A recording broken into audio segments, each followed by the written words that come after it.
Sincerity Restaurant.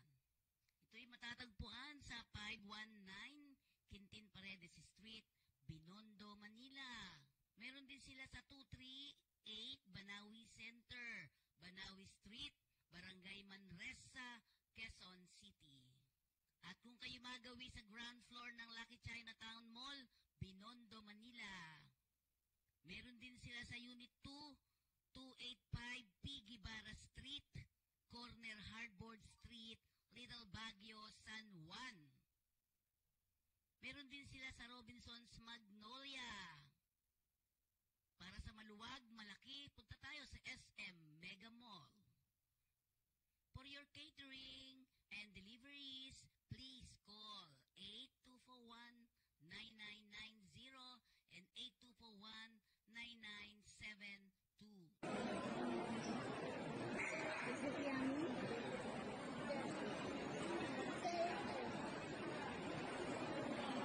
Here is sincerity. Ito mo.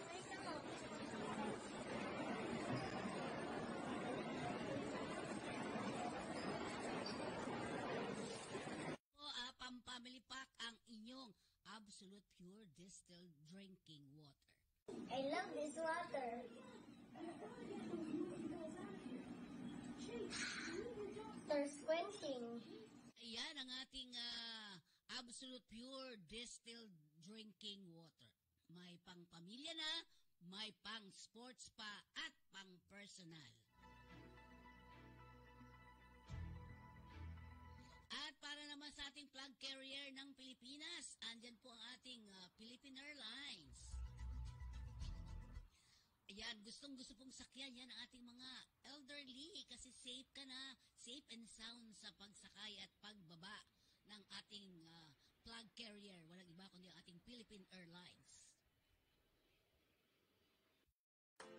Hello kabayan! Ako po si Mafe. Mag-a-abroad ka ba? Handa ka na ba? Ito ang mga bilin sa inyo ni Pidos. Isa-isip ang gusto mong makamit sa iyong pagtatrabaho sa ibang bansa. Ito rin ang susi ng iyong tagumpay. Ihanda ang sarili kabayan sa trabaho nga harapin sa labas ng bansa. Tandaan mo, kabayan, ang iyong responsibilidad at karapatan. Ito ang gabay mo sa paggampan sa iyong tungkulin. Umangkop ka rin sa batas at kultura ng bansang pupuntahan. Ito ang iyong magiging pansamantalang tirahan. Pangalagaan mo rin ang kalusugan. Kailangan ang malusog na pangangatawan sa trabahong gagampanan. Buksan mo ang isipan sa bagong kaalaman at kasanayan. Ito ay hagdan sa muling tagumpay. Kabayan, makipag-ugnayan sa pamilyang naiwan. Panatilihing buo ang pamilya kahit malayo ka. Mag-ipon dahil ang katuparan ng iyong mga pangarap ay nakasalalay dito. Maghanda at magplano para sa iyong pagbabalik kabayan ha. May mga ahensya naman ng pamahalaan na makatutulong sa oras ng pangangailangan. Huwag kang mag-atubiling sila ay lapitan. Salamat!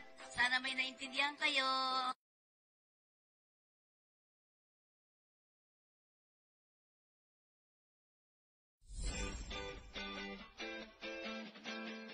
Kumusta? Paalis ka na ba? Kung paalis ka na kabayan, siguraduhin mo ang iyong kontrata. Tandaan mo, kontrata ang importante sa lahat. Ano nga ba ang kontrata? Ang kontrata ay kasunduan ng OFW, ng employer at ng ahensya. Ito ay pinipirmahan ng OFW at ng illegal na kinatawan ng ahensya bilang patunay na sila ay nagkakasundo sa nakasaad sa kontrata na may kinalaman sa pagtatrabaho ng OFW sa magiging employer nito. Bakit mahalaga na may kontrata? Ang kontrata ay isang proteksyon ng mga OFW dahil nakasaad dito ang kanilang mga karapatan, katungkulan, kalagayan ng pagtatrabahuhan, termino ng kontrata at benepisyo ng OFW. Ang di pagsunod sa kontrata ng sinumang partido ay isang paglabag sa batas at maaaring batayan ng paghabla ng kaso.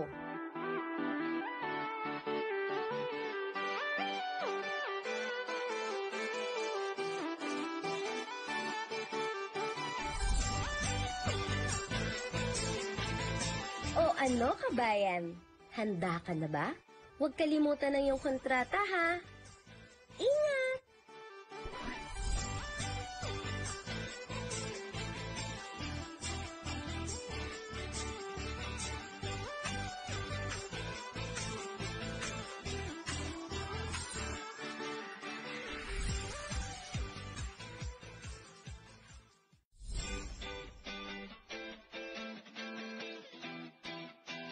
Ano nga ba ang RA 10022 o Migrant Workers and Overseas Filipinos Act of 1995? Ito ay batas na nakatuon sa proteksyon at pagsulong ng kapakanan ng ating mga kababayang OFW. Bakit nga ba mahalagang malaman ng bawat manggagawang OFW ang mga ito? Dahil ito ay makakatulong upang malaman ang mga karapatan bilang isang manggagawa tulad na lamang ng mga sumusunod. Pagbabawal sa paniningil sa mga manggagawa ng illegal recruitment fees at iba pang panggastos. Malayang paghahanap ng trabaho at paghahanap ng mapapasukang hanap buhay. Karapatan sa laban panghimasok sa pansariling pananahimik. Karapatan sa pamamahinga at paglilibang. Confidentiality at pangangalaga sa mga personal na datos at impormasyon ng manggagawa. Alamin ang iyong bansang pupuntahan at pagtatrabahuhan. Karapatan sa diskriminasyon, malayang pagpupulong at pagsama-sama. Kaya kung ikaw ay may katanungan at nais na ireklamo tungkol sa iyong karapatan, maaaring dumulog sa tanggapan ng ahensya sa mga sumusunod.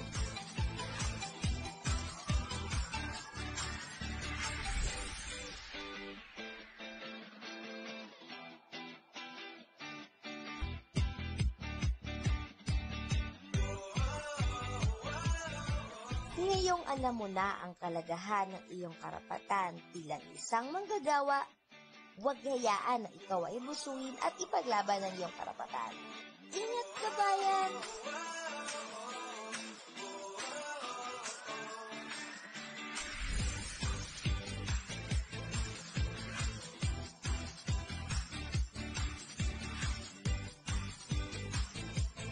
Siguro tinatanong mo kung bakit ka nandito.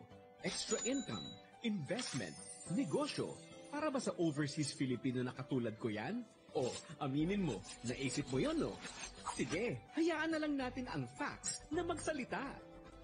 1, 2, 3, game! Baka hindi nyo alam, mahigit 20 years na ang Freedom Business na tumutulong sa mga overseas Filipinos. Libo-libong overseas Filipinos na ang natulungan ng Freedom Business upang maging secure ang iyong pinaghirapan sa abroad. Ang ating mga kababayan sa Middle East, Asia, Europe, Australia, US, Canada, at iba-iba pang bansa ay sumali na dito. Dahil kung saan man may Pilipinong may work abroad, nandun kami. Sa Freedom Business, matututo ka kung paano ang tamang paraan humawak ng inyong kinikitang pera, kumita ng dagdag na income, at tuloy-tuloy yung pasok na pera kahit ikaw ay nag-retire na. Panalo, hindi ba? Ang hangarin namin ay umunlad ka at maabot mo ang iyong mga pangarap. Kasi sa totoo lang, lahat kami ay overseas Filipino din. Tulad nyo. Kaya, kampi tayo. Kasi, mahal namin kayo. Pangarap namin na ang bawat overseas Filipino ay maging winner, umasenso, at magkaroon ng sariling ipon at negosyo. Mula sa pag-appreciate ng kinikitang pera hanggang sa panghabang buhay na kita mula sa investments at sa pagbibigay ng oportunidad sa ordinaryong overseas Filipino para magkaroon ng lehitimong negosyo at career. Sa negosyong ito, sky's the limit ang kita! Dahil ito sa proven system ng Freedom Business na talaga namang subok na. Over the years, marami na tayong natulungan maging financially free at nabago ang buhay. Mahigit sa 3 billion pesos na ang naibigay ng Freedom Business sa mahigit na 30,000 na overseas Filipino sa buong mundo. Nakaka-proud, hindi ba? Pero di naman kami nagyayapa dahil isa lang talaga ang pinagmamalaki namin, ang pagtulong sa kapwa OFW. Kaya lalo kaming ginanahan na mag-reach out sa inyo. Saan man sa mundo, tutulungan namin kayong tuparin ang inyong mga pangarap. 20 years na tayong winner! Samahan mo kami sa 20 years pa! Excited ka na ba? Tara! Simulan na natin!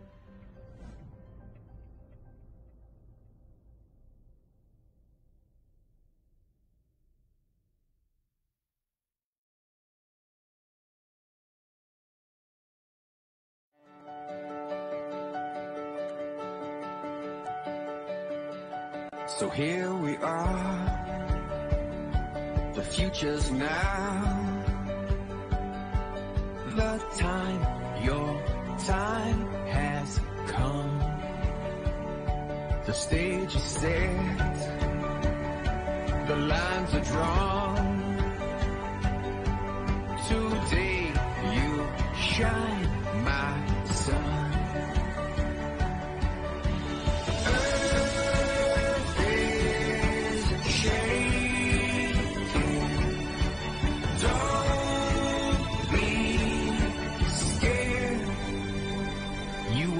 To walk so that you could run.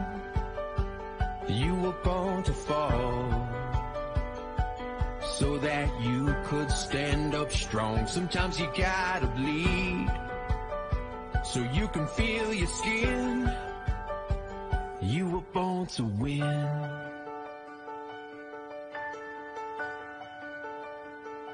You're not alone. We've been here before, on giant shoulders, tall you stand. All is that you need, all is that you have, when you fit right in my hand. The world is waiting.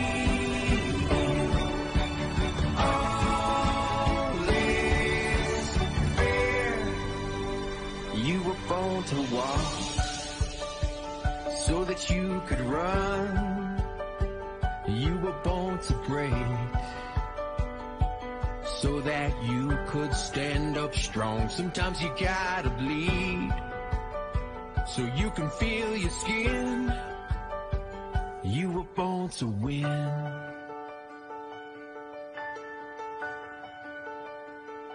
You're not alone. We've been here before, on giant shoulders, tall you stand. All is that you need, all is that you have,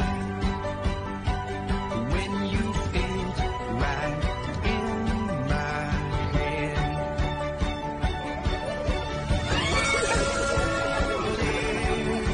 The world is waiting.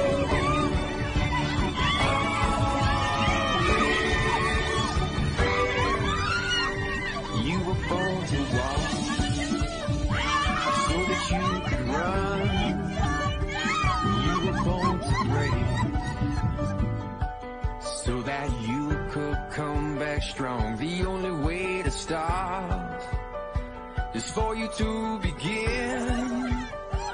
You were born to win. You were born to win. You were born to win. You were born to win.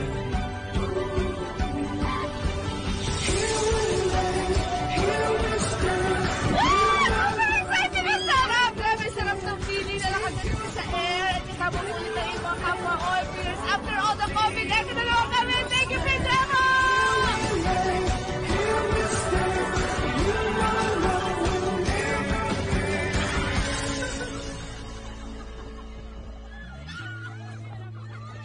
You were born to fly. You were made with wings. You were born to cry, so that you could learn to breathe. Always be the man and the child within. You were born to win. You were born to win. You were born to win.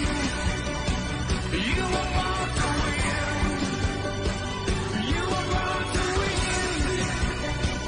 You were born to win. You were born to win. You were born to win. You were born to win.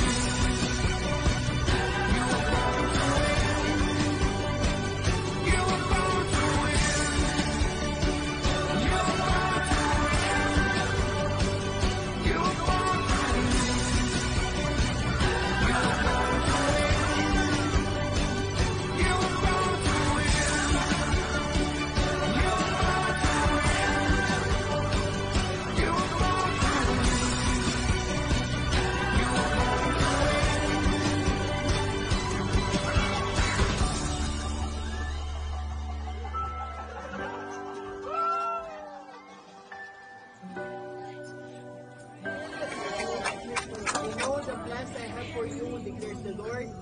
Plans to prosper you, and not to harm you.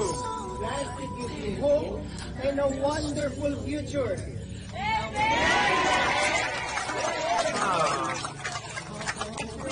Mabuhay kayo lahat. Mahal na mahal ko kayo. Maraming salamat.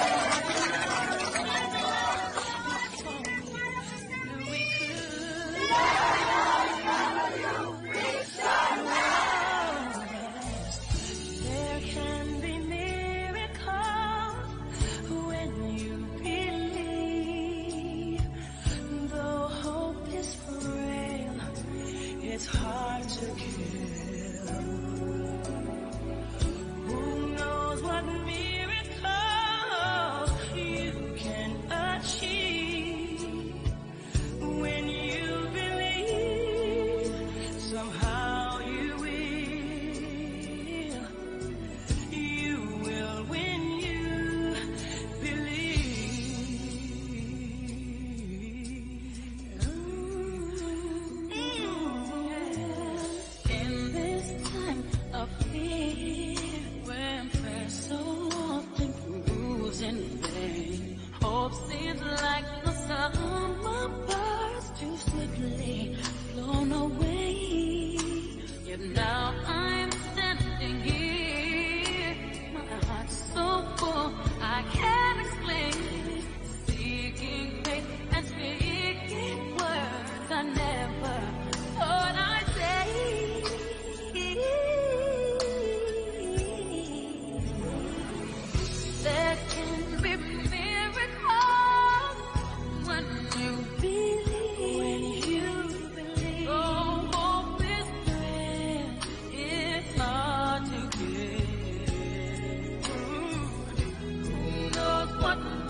Ako po isang housekeeper. Nagsikap talaga ako kahit medyo malungkot na wala yung mag-ama ko. Nagtiis ako for 6 years na wala sila sa tabi ko. Pagdating mo ng iba mo sa akala mo sa pambuhay, hindi talaga. Ikaw lang talaga kikilis doon eh. Kung mamimili ka pa ng trabaho, wala kang mararating. So, nung nagbalik-bayan ako noong una, nakita ko talaga yung sitwasyon niya ng bed spacer.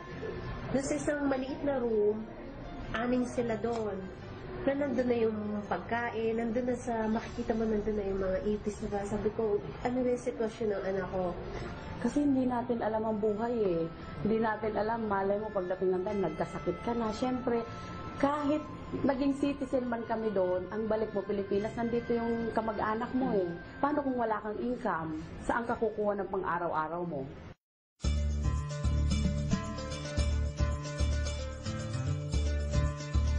Narito na ang bahay panghanap buhay mula sa Philinvest. Maraming pagpipilian sa mga proyektong bahay panghanap buhay. Ang high-rise condominiums ng Philinvest ay matatagpuan sa major cities, malapit sa central business districts at commercial centers, kaya siguradong malaki ang rental potential. Ang Condo Vision ay isang innovation sa property development. Ito ay mid-rise condominiums na may malawak na open spaces at may amenities na matatagpuan sa exclusive subdivisions. Para naman sa entrepreneurs, small office, home office, or SOHO, convenience store, internet cafe, salon, canteen, anumang tipo ng negosyo, siguradong may customers ka na. Unique investment opportunity ang CondoDel dahil pinagsamang features ng condominium at hotel. Ngayon, napakadali nang maging isang hotelier. At dahil sa easy payment terms, hindi pa tapos bayaran, pwede ng pagkakitaan. Philinvest ang bahalang mag-manage para sa iyo. Ang Dormitel projects ng Philinvest ay matatagpuan malapit sa schools, corporate offices, at commercial centers, kaya napakadaling parentahan. Siguradong maraming benepisyong maibibigay ang bahay panghanap buhay sa iyo.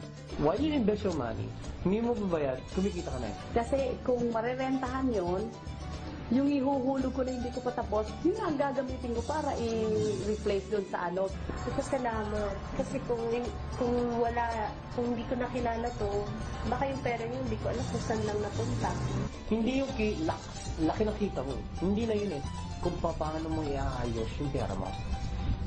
Maraming Filipinos abroad na ang nakaranas ng benepisyo nito. Sila ang matatawag na global entrepreneurs. Pero salamat din sa Philinvest dahil nga talagang dinesign nila for OFW na magkaroon na ganito. Hindi rin namin akalain. Dahil napakabilis ng time, napakabilis ng panahon na in 2 years time, pwede mo na sentira na andito ka na. Salamat sa bahay panghanap buhay ng Philinvest.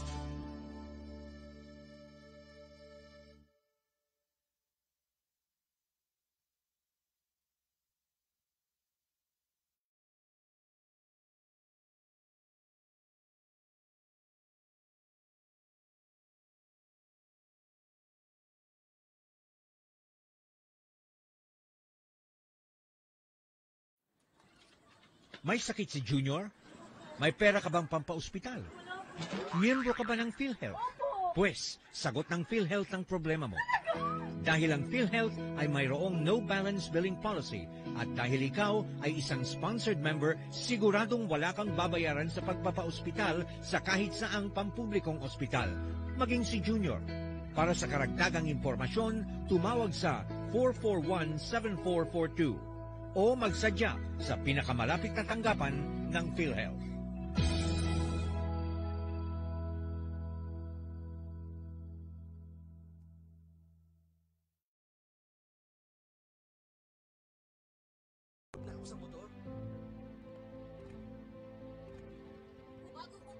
Gagawa ng hakbang para mapaghandaan ng forever. At harapin na ang bukas ng may maaasahan. Simulan mo na ang forever mo ngayon. Fund your forever with Pag-ibig Fund.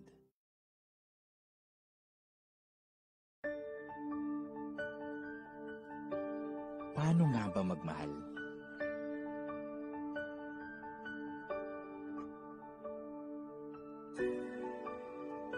Pwedeng palarigalo. Pwedeng tumutula. Pwedeng nanunuyo.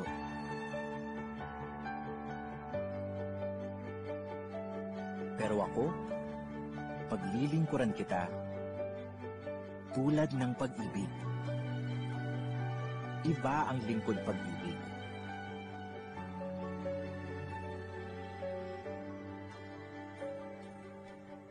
Tanggap ang lahat. Walang judgment. Pinahahalagahan ka. Maalaga din. Just like me. Laging handa. Honest. Walang tinatago. At walang kwento o tanong na palalampasin.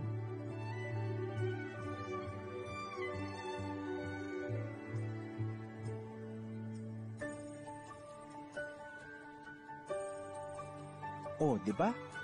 Parehong pareho.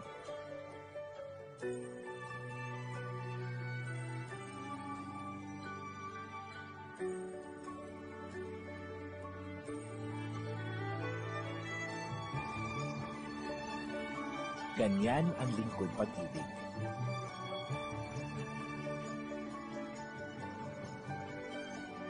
Paano nga ba magmahal?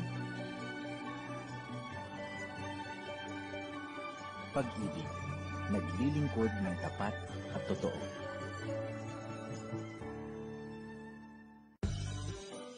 Sa ngalan ng pag-ibig, handa akong gawin ang lahat.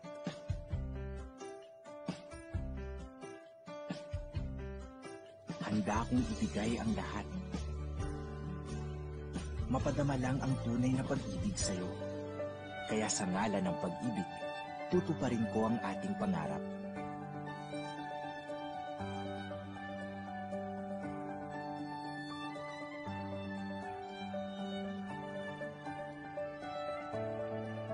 Sa susunod na kabanata, isa lang ang ating aasahan.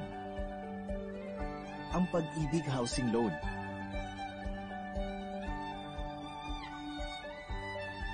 Ano man ang ating pangangailangan,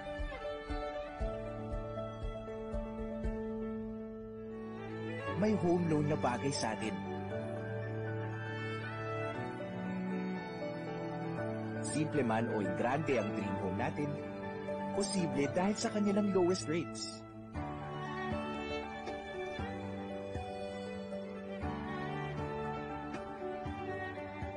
Pangmatagalan ang ating samahan dahil hanggang 30 years ang payment terms. Pasok sa kaya nating bayaran.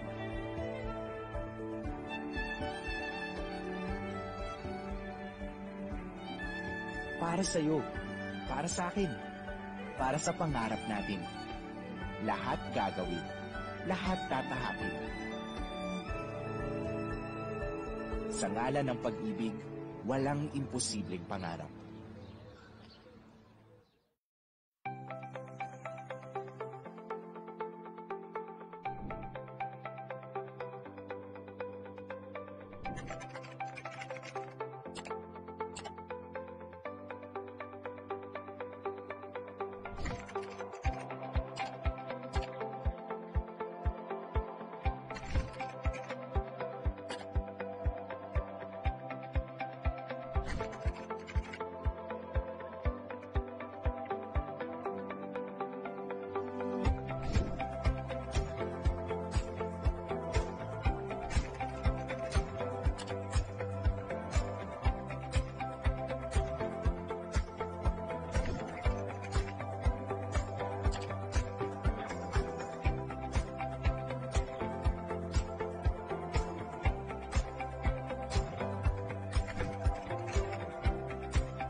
Mamahalin ko munang sarili ko. Mag-iipon muna ako ng Pag-ibig. Pag-ibig Regular Savings. Earn 25 times more sa contributions mo. Ang contributions mo, ipon mo. Mas malaking contribution, mas malaking ipon. I'm worth it. I deserve Pag-ibig.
Minsan ang pag-ibig,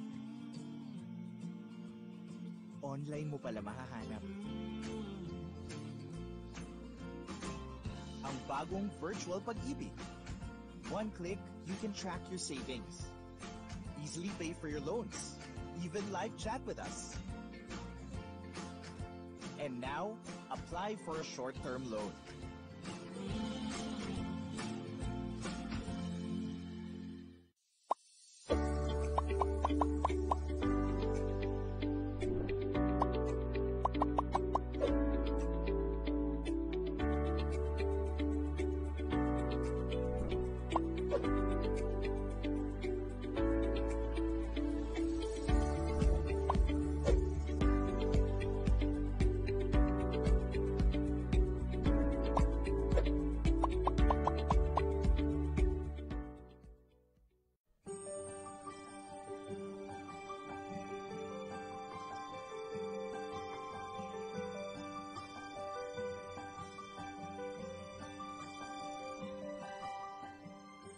Bawat isa sa atin ay nagnanais ng magandang buhay para sa ating pamilya.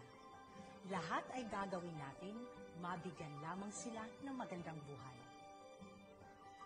Kung minsan pa ay kaya natin isakripisyo ang lahat para makamit natin ang pinapangarap nating buhay para sa kanila. Kaya naman, marami sa atin ang pinipiling makipagsapalaran sa ibang bansa para makamtan ang inaasam-asam.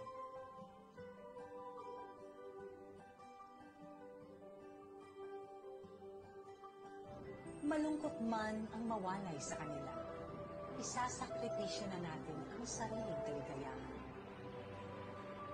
Ngunit ang hindi alintana ng mga OFWs ay ang mga panganib na kailangan nilang harapin sa ibang bansa.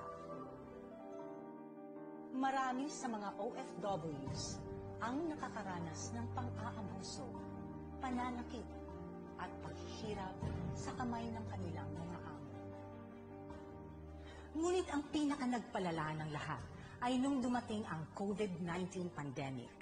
Ayon sa data ng Senate Labor Committee, ay may humigit kumulang na 5,000 kaso ng pang-aabuso ang naitala noong 2020 at halos 24,000 naman ang may contract violation. At bagamat merong mga programa ang gobyerno para sa mga ganitong kaso, karamihan sa mga naaabusong ito ay hindi alam kung paano, saan, at kaninong hihingi ng tulong. Lalo na sa panahon ng pandemya, kung saan mas naging mahigpit ang mga patakaran tulad ng mga lockdowns at social distancing.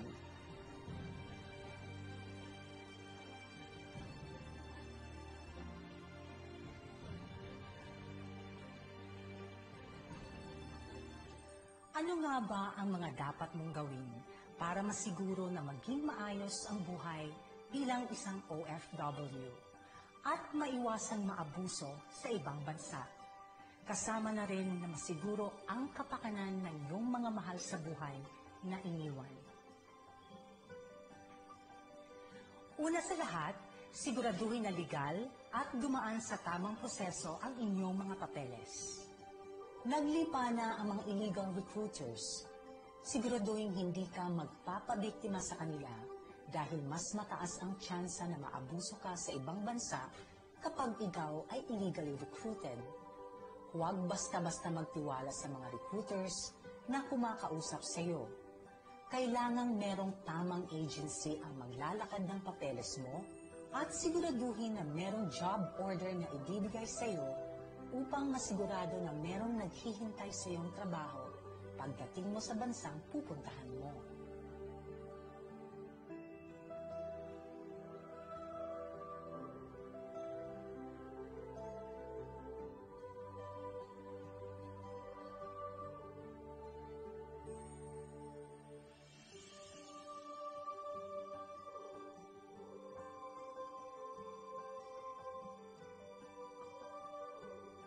Isa rin sa importanteng dapat gawin kung ikaw ay aalis ng bansa ay ang magpamiyembro sa Overseas Workers Welfare Administration o OWA, isang ahensya na nangangalaga sa interes ng mga OFWs at ng kanilang mga pamilya. Merong mga benepisyo ang pagiging kasapit ng OWA tulad ng life insurance, dismemberment benefits, total disability benefit, burial benefit, at marami pang iba. Para sa mas komprehensibong detalye ukol sa mga benepisyo ng pagiging member ng OWA, bisitahin ang www.owa.gov.ph.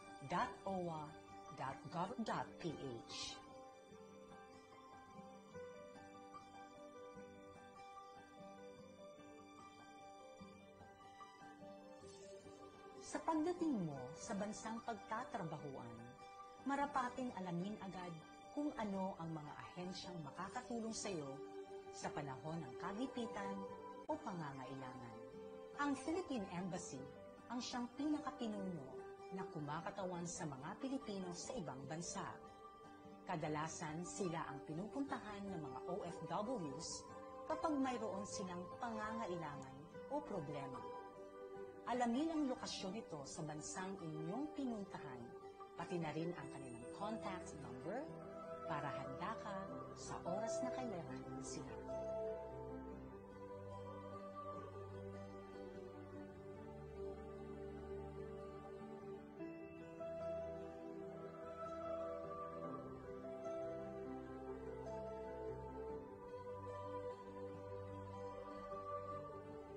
Ang Migrant Workers Offices o MWO naman ay nasa ilalim ng Philippine Embassy na nangangasiwa sa problemang may kinalaman sa OFWs.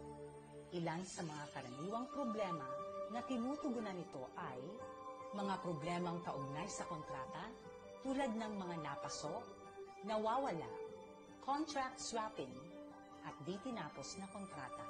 Kapakanan ng mga OFW na maaaring may kinalaman sa pagsasamantala, pagmamaltrato, at panggigipit ng mga amo, at naliligaw o nawawala sa ibang bansa. Prevention is better than cure, sabi nga nila, kaya't laging mas mabuting handa tayo sa anumang bagay. Ngunit kung minsan, ay may mga bagay tayong hindi maiiwasan. Pwede pa rin tayong mabiktima sa kabila ng ating mga pag-iingat. Kailangan mong tandaan na bilang isang OFW ay merong nakalaang benepisyo ang ating gobyerno. Kung ikaw ay isang OFW na naging biktima ng pang-aabuso at nakabalik na sa Pilipinas, pumunta lamang sa OWA upang malaman ang mga steps na kailangang gawin upang makuha ang mga benepisyo. Huwag kang mag-atubili na gawin ito dahil ito ay karapatan mo. Kung merong mang hindi mauunawaan, maaari kang magtanong sa mga representative ng OWA o kaya naman ay humingi ng tulong sa mga taong mas nakakaunawa. Maaari niyo rin silang makontak sa mga numerong ito.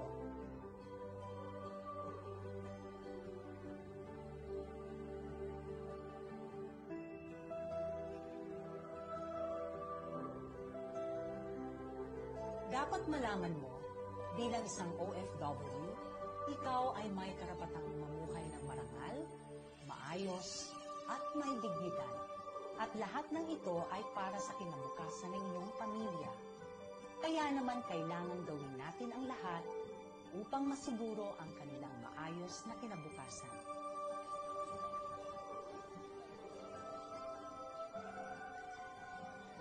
Mga OFWs, laging tandaan na hindi kayo nag-iisa. Laging may kakampi sa anumang hamon na haharapin sa iyong buhay.